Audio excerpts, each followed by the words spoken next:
Hello, this is Mr. Kissinger, and I'm just doing a review lesson on order of operations for all my students that would like to see this again. And this is also really a useful tool for all parents that would like to know how I taught this in class. So if you would like to know what I said in class, this is it. So here's our lesson. Order of operations basically tells you how to do really complex calculation problems. So the first thing we start off with is P, E, M, D, A, S.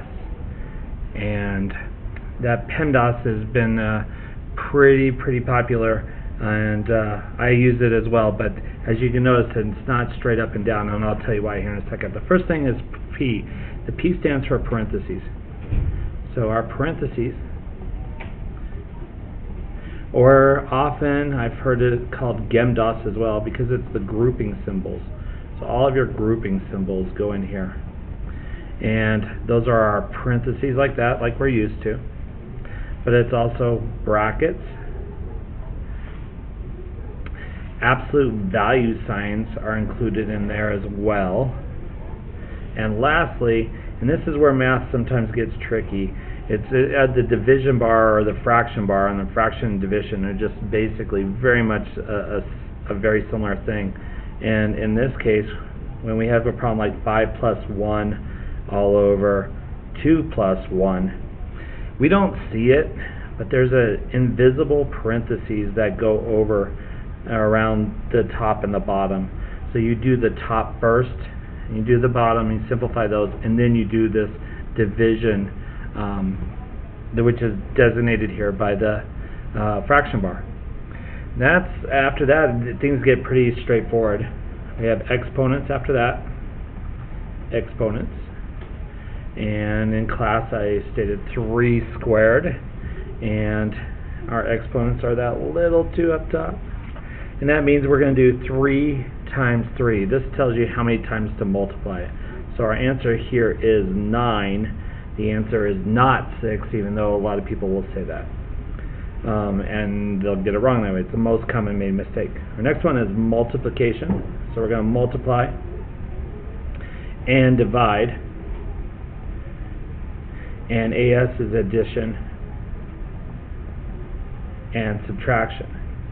Now both of these, it's important to know that it goes in order left to right as you see them.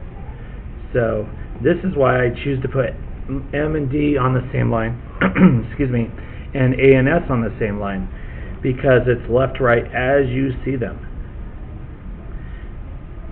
So if division comes first in the problem, then you do division before you do multiplication. And that is something that's a little bit different for some of us.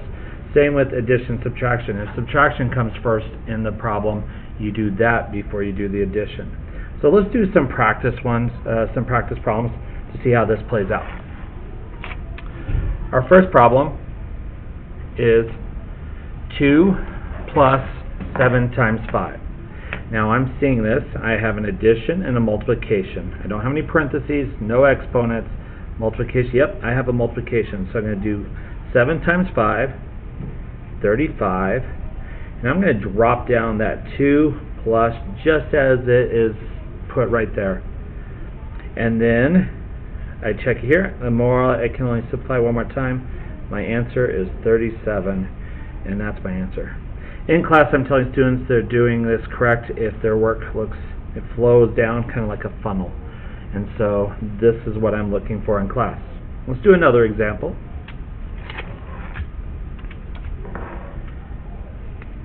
Here's a problem that addresses that multiplication division, and how it could actually be PEDMSA, or I mean you could say PEDMSA if you want, but multiplication and division are on the same line.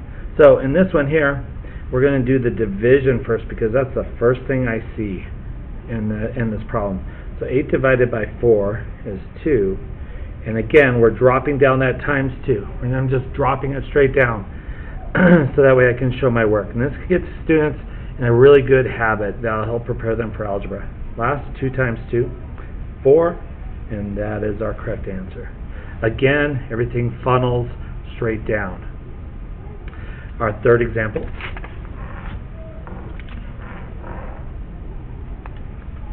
We have 43 minus 1 on the top in the numerator there. We have 4 plus 2 in the denominator, and then at the very end we're adding 10. So again, these are kind of like our invisible parentheses, and so when I see these problems, I actually just put some parentheses there to help us out. 43 minus 1 is 42. 4 plus 2 is 6. That plus 10 drops down. 42 divided by 6 is 7. I have to do division before I do addition. 7 plus 10, 17. 17 is our final answer there. One last problem.